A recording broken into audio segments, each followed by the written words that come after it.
हड्डी रोग विशेषज्ञ डॉक्टर अनिल गोल्हार सर, जो कि वर्षों से हड्डी इस मरीजों में यानी कि ऑर्थोपेडिक क्षेत्र में कई दिनों से अपनी भूमिकाएं निभाते आ रहे हैं और कई लोगों के उन्होंने ऑपरेशन भी किए हैं। तो आज वो हमारे साथ मौजूद है, तो हम उनसे जानते हैं कि अब इतनी बीमारियां बढ़ रही है और हड्डियों की ऑर्थोपेडिक की इतनी बीमारियां बढ़ रही है, तो उसके क्या कारण है मुख्य?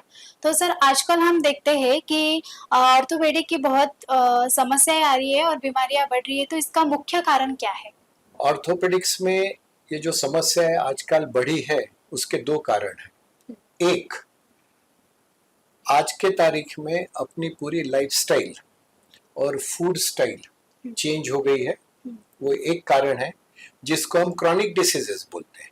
कि जो आज अपन ने कुछ खाया या आज अपन ने कोई एक्सरसाइज नहीं किया, इसके इफेक्ट अगर 2 साल, 5 साल, 10 साल के बाद में आते हैं तो वो क्रॉनिक डिसीजेस में या क्रॉनिक एलिमेंट में जाता है। और दूसरा है फ्रैक्चर्स, जो कि ऑब्वियसली बड़े हैं क्योंकि आजकल ट्रैफिक इतना ज़्यादा हो गया है कि ट्रैफिक के कारण एक्सीडेंट्स बहुत सारे हो रहे हैं। तो एक्सीडेंट्स के कारण आपको ये दिखेगा कि स्पेशली गवर्नमेंट मेडिकल कॉलेज या ऐसे जो बड़े अस्पताल है, यहाँ आपको फ्रैक्चर के ही पेशेंट ज़्यादा मिलेंगे। तो अपन पहले आते हैं कि ये जो क्रॉनिक डिसीजेस है, जिसमें हम कमर दर्द और घुटने का दर्द और गर्दन का दर्द, जिसको हम एक मोटे तौर पे बैकएक बोलते हैं, वो ज़्यादा हो गया है। इसका कारण ऐसा है कि आजकल अपने डे टू डे लाइफ में लोगों के एक्सरसाइजेस कम हो गए हैं।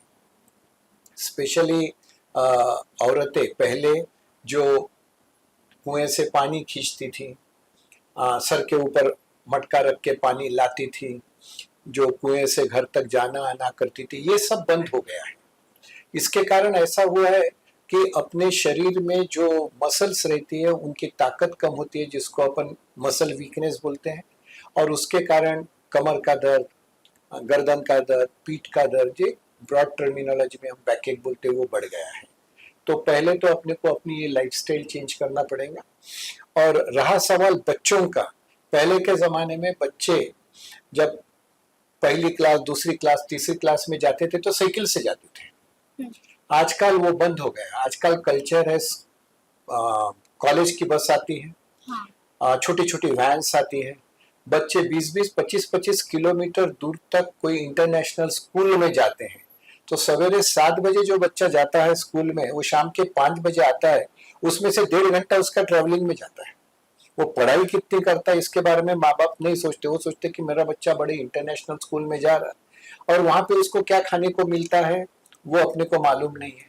पहले के ज़माने में तो सादी दाल रोटी चावल खाते थे, और ये बच्चे 5 बजे या 4 बजे स्कूल से आने के बाद में बाहर मैदानी खेल खेलते थे, चाहे वो कबड्डी रहे, चाहे वो खो खो रहे, चाहे वो गुल्ली डंडा रहे। तो इसमें इनको सनरेज मिलते थे, विच आजकल के ज़माने में वो नहीं मिलते हैं। तो उसके कारण विटामिन डी डिफिशियंसी बहुत कॉमन हो गई है। और ये बच्चे जब 12, 13, 14 साल के होते हैं तो ये इतने मोटे हो गए रहते हैं, क्योंकि ये इनका दो ही काम है, स्कूल के बस से स्कूल में जाना, वापस आना, और बाद में पढ़ाई करना। ये बच्चा जब 10वीं में जाता है, 10वीं के बाद में जब 10वीं से 12वीं तक का इसका जो एजुकेशन है आजकल का, जो मैं बता रहा हूँ, मैं एजुकेशन सिस्टम को क्रिटिसाइज नहीं कर रहा हूँ, मैं पेरेंट्स को क्रिटिसाइज कर रहा हूँ। वो बच्चा सवेरे 6 बजे क्लास को जाता है, 9-10 बजे वापस आता है, 11 बजे फिर कोई स्कूल में जाता है, शाम को 5 बजे आता है, और उसके बाद में उसके मन में एक ही रहता है कि मैं 12वीं के बाद में जो एग्ज़ाम दूंगा तो उसमें मेरे को 90%, 95% मार्क मिलना चाहिए, तो मैं इंजीनियर बनूंगा, मैं डॉक्टर बनूंगा, मैं आर्किटेक्ट बनूंगा। तो ये पूरा लाइफस्टाइल अपना इतना चेंज हो गया है पिछले 20-25 साल में। तो मुझे लगता है कि ये दोनों चीज़ें, बचपन में अपन ने क्या खाया क्या पिया और अपन ने क्या एक्सरसाइज किया, वो एक कारण है। और दूसरा, व्हीकुलर एक्सीडेंट जो आजकल के सिविलाइजेशन के कारण बढ़ गए, तो वो फ्रैक्चर्स का कारण है। और इसका दोनों का सॉल्यूशन अपने को ढूंढना है, इसमें कोई दूसरा आदमी अपने को मदद नहीं कर सकता। क्या आप औरतों के पेशेंट में ऐसे भी मरीज रहते हैं कि उम्र के हिसाब से या फिर सिर्फ बूढ़ों में ही ज्यादा दिखाए जाते हैं? नहीं, उम्र के हिसाब से होने वाली बीमारियां तो पहले भी होती थी। आपको ये समझना चाहिए कि जिसको अपन लॉन्जिविटी बोलते हैं, आज से 30 या 40 साल पहले इंडिया में लॉन्जिविटी 60 साल भी नहीं थी, तो 60 साल के आदमी को लोग बूढ़ा बोलते थे, क्योंकि लॉन्जिविटी उतनी नहीं थी। इतने मेडिसिन नहीं थे, इतने वैक्सीनेशन नहीं थे, इतनी मेडिकल एड नहीं थी, तो लोग 50, 55, 60 में की उम्र में गुजर जाते थे। आजकल अपने यहाँ की लॉन्जिविटी 90 तक लोग है, तो 80, 85, 90 साल का आदमी अगर घर में या औरत घर में थोड़ा पानी गिरा है उस पर से भी अगर के स्लिप हो जाती है और गिरती है, तो बिल्कुल ऐसा समझ लीजिए 90% उसको हिप में फ्रैक्चर होगा। तो इसके कारण ये जेरियाट्रिक पॉपुलेशन में हिप के फ्रैक्चर, हाथ के फ्रैक्चर और वर्टिब्रल कॉलम के फ्रैक्चर बढ़ गए हैं।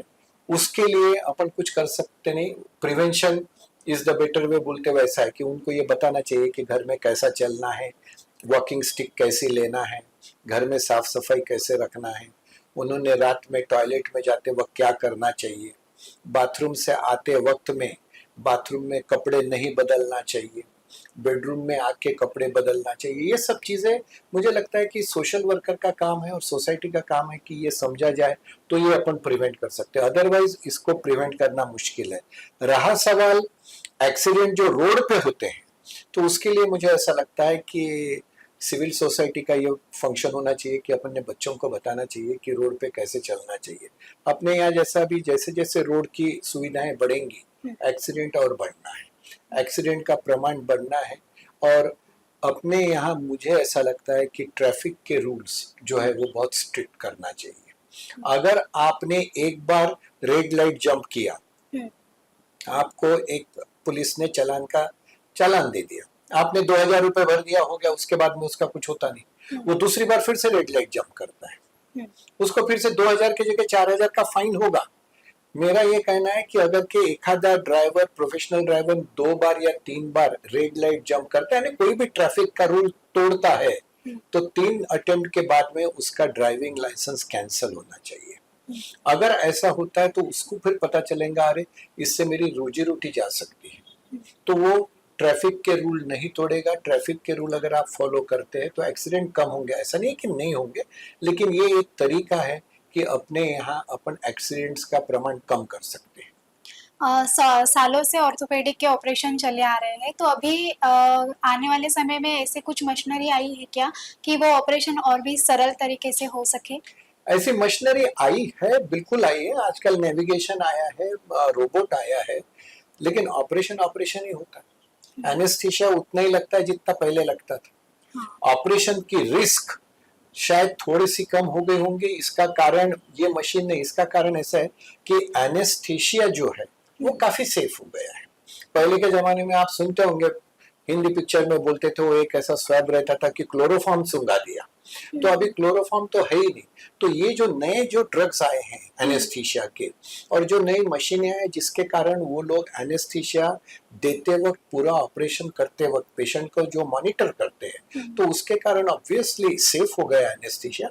लेकिन जैसे जैसे उम्र बढ़ेगी वैसे वैसे आपकी एनेस्थीसिया की risk because of your age वो इंक्रीज होगी। एनेस्थीसिया एक 20 साल के आदमी को देना और एनेस्थीसिया एक 90 साल के आदमी को देना, इसमें जमीन आसमान का फर्क है। 90 साल का आदमी है करके अपन उसको उस तरीके से ट्रीट नहीं कर सकते जैसे अपन 20 साल के लड़के को ट्रीट करते हैं। एनेस्थीसिया की रिस्क कम हो गई है क्योंकि एनेस्थीसिया इंप्रूव है, और ये सब मशीन आने के कारण सर्जिकल टाइम जो है पहले लगता था वो कम हो गया, इसलिए सर्जिकल रिस्क भी कम हो गई है। लेकिन सर्जरी होती है, और मेडिसिन ब्रांच में मैं आपको एक बताता हूँ, 2 और 2 4 नहीं होते, वो मैथमेटिक्स में सिर्फ होते हैं। एक पेशेंट का ऑपरेशन किया, वो दूसरे दिन चलने लग गया, दूसरे पेशेंट का ऑपरेशन किया, वो 4 दिन नहीं चला, तो ये रिश्तेदार जब पूछते हैं कि मेरे बड़े भाई का ऑपरेशन हुआ तो वो तो 1 महीने में दौड़ने लगा था, इसको अभी 3 महीने हो गए, तो उनको ये समझ में नहीं आता कि उसका कौन सा ऑपरेशन हुआ था और इसका क्या ऑपरेशन हुआ। सब हड्डियां टूटना या सब बीमारियां एक जैसी नहीं होती करके, मुझे ऐसा लगता है कि नए मशीनरी के कारण रिस्क और टाइम कम हो गया है, लेकिन रिस्क तो सर्जरी में रहना ही है। कोविड के बाद ऑर्थोपेडिक की समस्याएं बढ़ गई है क्या, ऐसा आपको लगता है क्या? ये सवाल आपने अच्छा पूछा। कोविड के बाद में सिर्फ ऑर्थोपेडिक की ही नहीं, बाकी की बहुत सारी समस्याएं बढ़ गई है। कोविड एग्जैक्टली क्या था ये किसी को मालूम नहीं था। हमारे ऑर्थोपेडिक्स में कोविड का बहुत ज़्यादा असर हुआ है और मैं स्पेशली जो सब्जेक्ट पे काम करता हूँ उसमें तो मरीज काफ़ी बढ़ गए।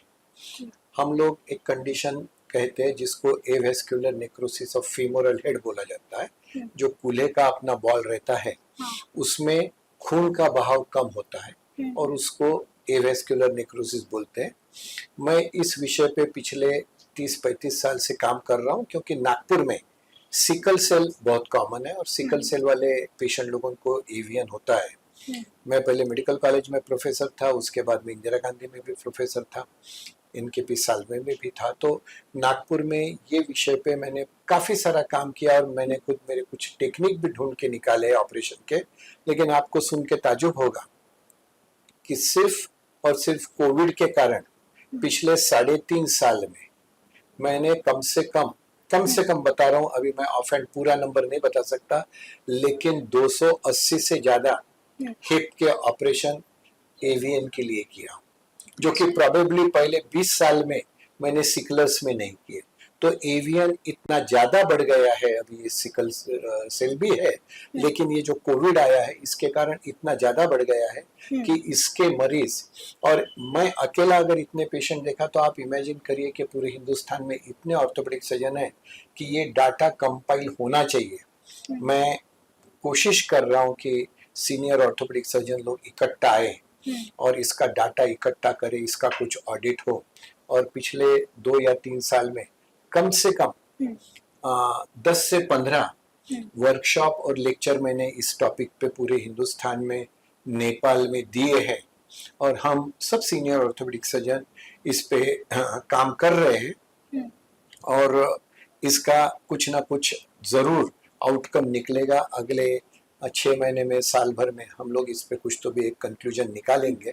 तो आपने ये पूछा कि कोविड के कारण क्या हुआ है, तो कोविड के कारण जो हिप में हुआ वो मैंने आपको बताया, लेकिन कोविड के कारण बाकी के जो बीमारियां हुई है तो वो उस ब्रांच का जो फिजिशियन है या सर्जन है वो बता सकेगा और आपने उनसे भी पूछना चाहिए, जैसे कि कार्डियोलॉजिस्ट है, पल्मोनोलॉजिस्ट है, डायबिटोलॉजिस्ट है, इनसे भी आपने संपर्क करके पूछना चाहिए कि ये कोविड के कारण उनके ब्रांचेस में उसके क्या साइड इफेक्ट दिखे।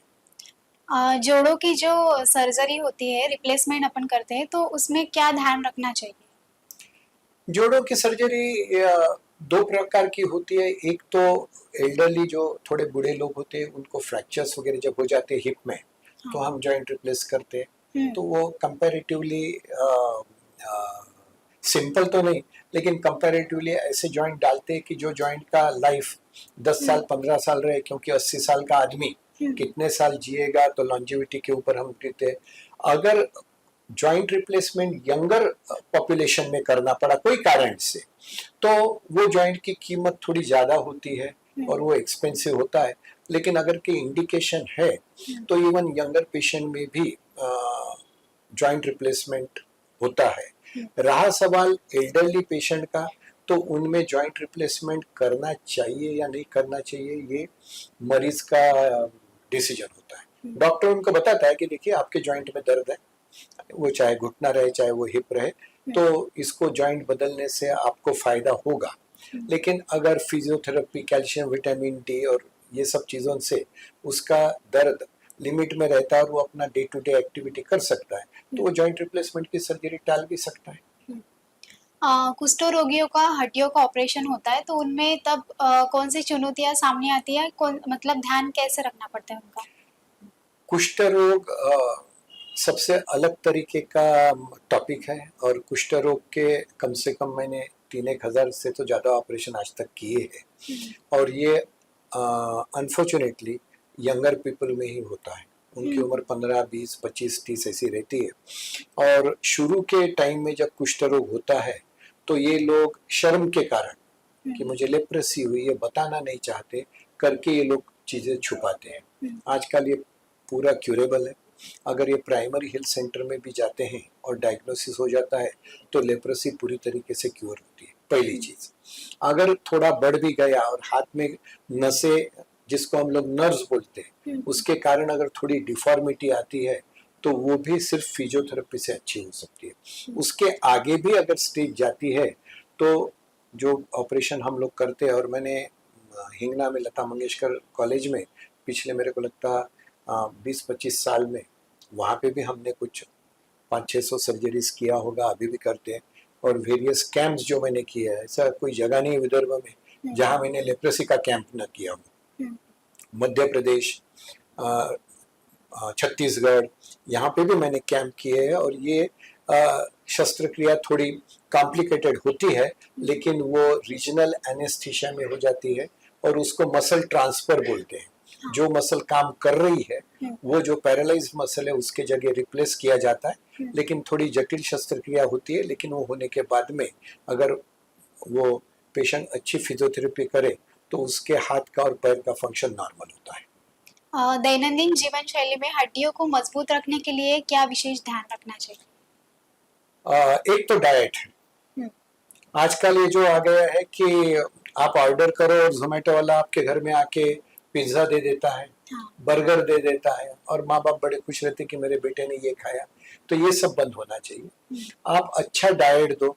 मेरे हिसाब से अपना जो हिंदुस्तानी डाइट है, दाल चावल रोटी, उसके साथ में दूध दही, ये भी चावल लेता है। और बच्चा दिन में अगर के एक आधा घंटा पौना घंटा कोई भी आउटडोर गेम, चाहे वो क्रिकेट हो, चाहे वो हॉकी हो, चाहे वो फुटबॉल हो, चाहे वो कबड्डी हो, चाहे वो खो खो, ऐसा गेम आधा पौना घंटा भी खेलता है तो मुझे नहीं लगता कि अपने को कोई ऐसी बहुत ज्यादा आउट ऑफ द वे जाके कोई चीज करना है। साइकिलिंग करे, वॉकिंग करे। हाँ, जो लोग एल्डरली है, 60 के 70 के, उनके लिए मैं सीधा बताऊंगा कि आप दिन में 2-3 किलोमीटर वॉक करिए, बगीचे में जाइए, वहाँ पे आजकल सब सुविधा है, वॉकिंग पाथ बने हुए। 2-3-4 किलोमीटर वॉकिंग किया तो भी एल्डरली लोगों के लिए उतना काफ़ी है। और उनके लिए भी यही चीज़ है कि डाइट अपना इंडियन रखे।